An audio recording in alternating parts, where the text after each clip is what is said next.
தோனிதான் எனது தந்தை. பெண்கள் மண்டலத்தில் குடியிருக்கும் இளம் வீரர் நெகிழ்ச்சி.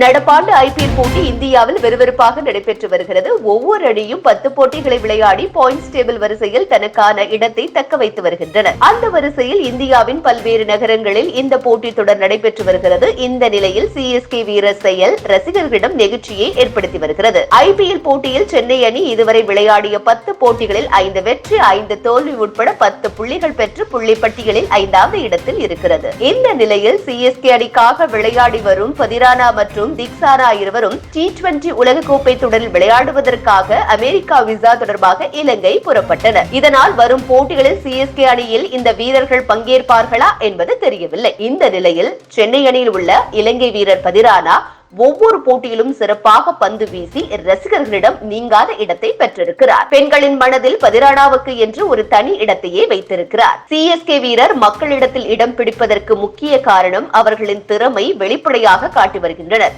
அதாவது கேப்டன் தோனிக்கு கீழ் விளையாடும் ஒவ்வொரு வீரர்களும் தங்களது திறமையை மேலும் வலுப்படுத்தி வருகின்றனர். அந்த வகையில் தற்போது ருத்ராஜ் தலைமையில் சிஎஸ்கே விளையாடினாலும் தோனி அறிவுறுத்தலை ஏற்று தங்களது திறமையை வெளிப்படுத்தி வருகின்றனர். சூழ்நிலையில் பதிரானாவின் வீடியோ ஒன்றை சிஎஸ்கே நிர்வாகம் தனது யூடியூப் பக்கத்தில் வெளியிட்டிருக்கிறது.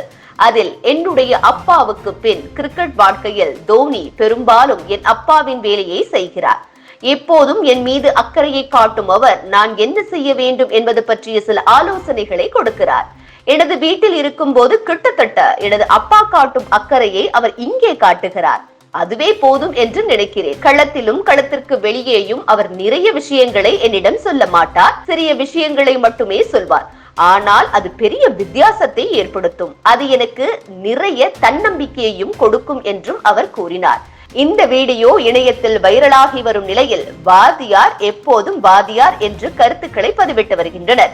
மேலும் தோனிக்கு கீழ் விளையாட கொடுத்து வச்சிருக்கணும் என்ற கமெண்ட்களையும் பதிவிட்டு வருகின்றனர். சிஎஸ்கே அணி இந்த ஐபிஎல்லில் பிளே ஆஃப் போக வரக்கூடிய அனைத்து போட்டிகளிலும் வெற்றி பெற்றால் மட்டுமே பிளே ஆஃப் சுற்றுக்கு செல்ல முடியும் என கூறுகின்றனர். சென்னை அணிக்கு இந்த சீசன் எப்படி இருக்கும் என்பதை பொறுத்திருந்து பார்க்கலாம்.